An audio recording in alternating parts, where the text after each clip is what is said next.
Welcome to John's Tarot.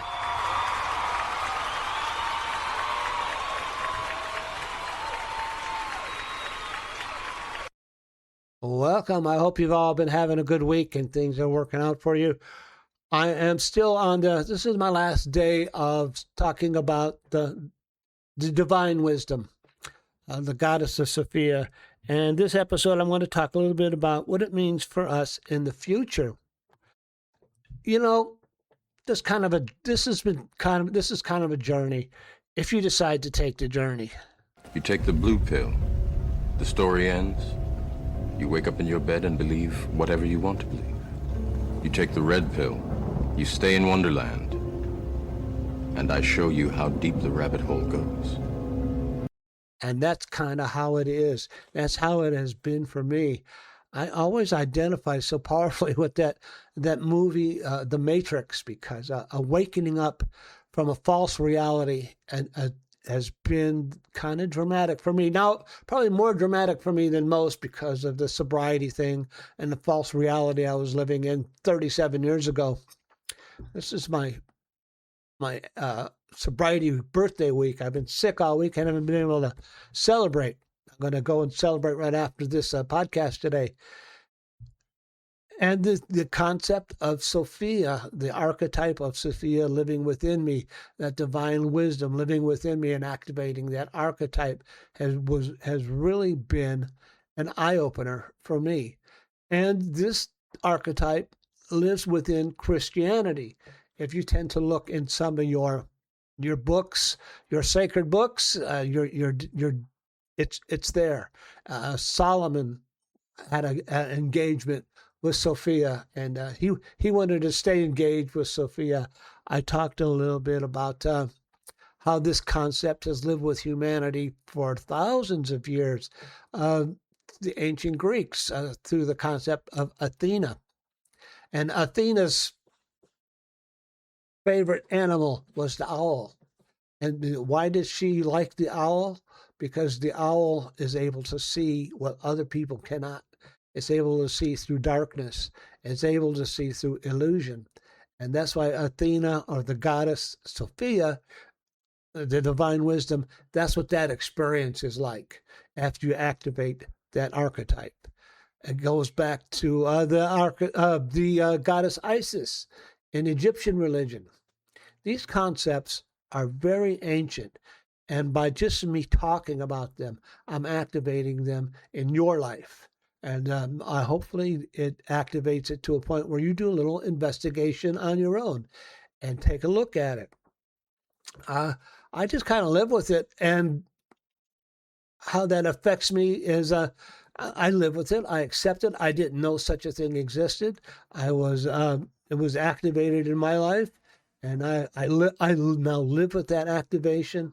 I live with that concept. I am not such a, it brought into question some of my other beliefs that I had held, and I've had to progress. I've had to grow. It's forced me to grow beyond my older concepts. It's forced me to grow beyond my older beliefs, which were obsolete and not working for me in my life. And that's what the concept of divine wisdom is supposed to do. It's supposed to force you into growth. It's not necessarily a comfortable growth, because separating ourselves from concepts that we were brought up with, maybe religious, maybe cultural, maybe political, and then growing past them is not a comfortable process. It's not a fun thing to go through, but it's been worthwhile, and it's been very helpful to me in my life. And I hopefully it'll be helpful to you in your life. What else are we going to talk about? So I'm going to go ahead and do a little tarot reading. So what does it mean for our future to activate the Sophic archetype in our lives? My ability to read tarot is a gift, an expression of divine love, and I'm here to share it with you in that same spirit. I hope you all had a good week. We've been going through a lot of stuff politically. We're engaged in a conflict. And a certain individual, just last night, we're almost out of the conflict. And I'm looking at that and I'm saying, how come I'm not buying it? You know, I know why I'm not buying it. You know, it comes out every couple of days and saying, "Oh, I've got this under control." I look at him, "Oh, really? Oh, really?" And I'm not buying it.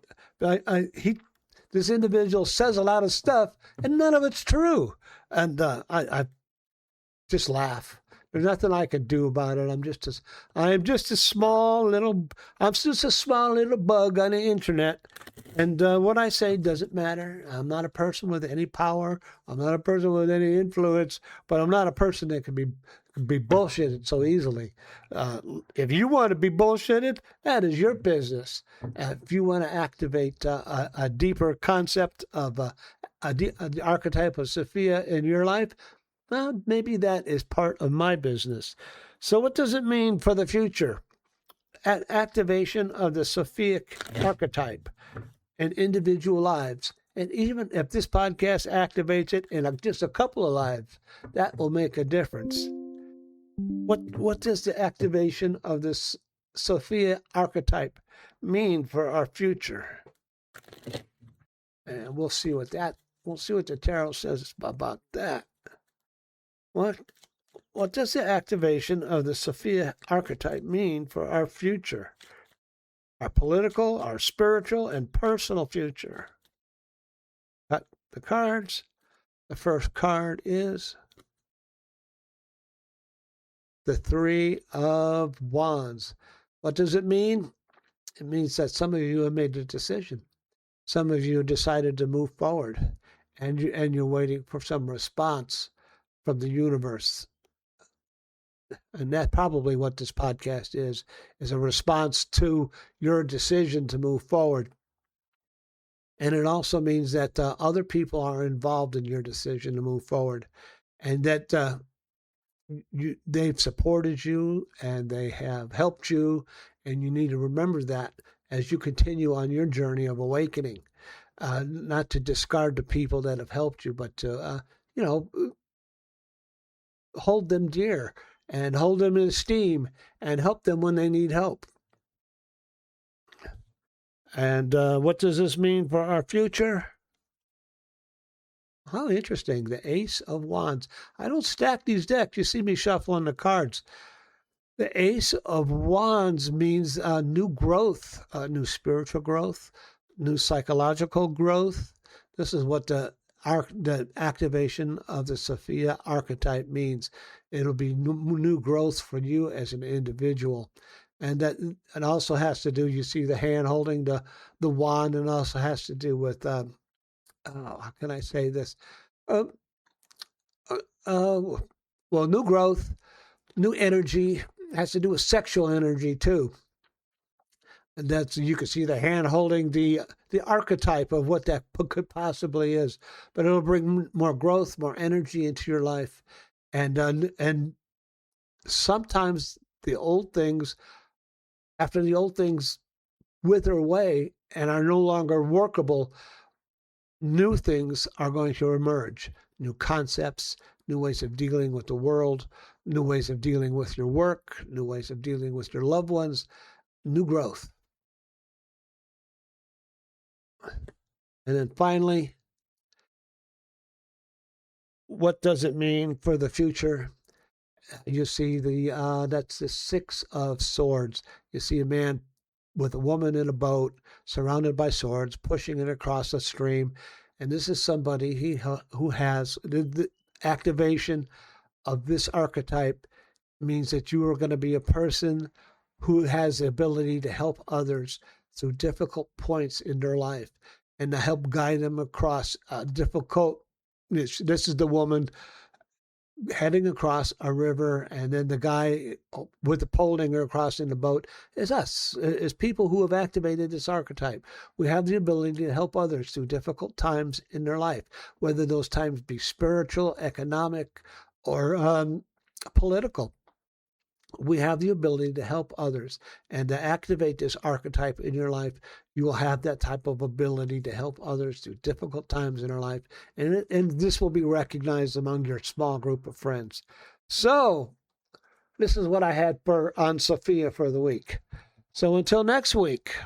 Goodbye, Professor Marvel, and thanks a lot. Well, it was my pleasure. I hope you enjoyed my little 3-part series on Sophia. There is so much more there. This was just a little bit of an introduction. If you take a little time to investigate, you will be surprised, and maybe surprised as I was. So until I see you next, be careful, be cool, be kind, and remember, have faith, find courage. I will see you all again on my next video. Okay, bye-bye.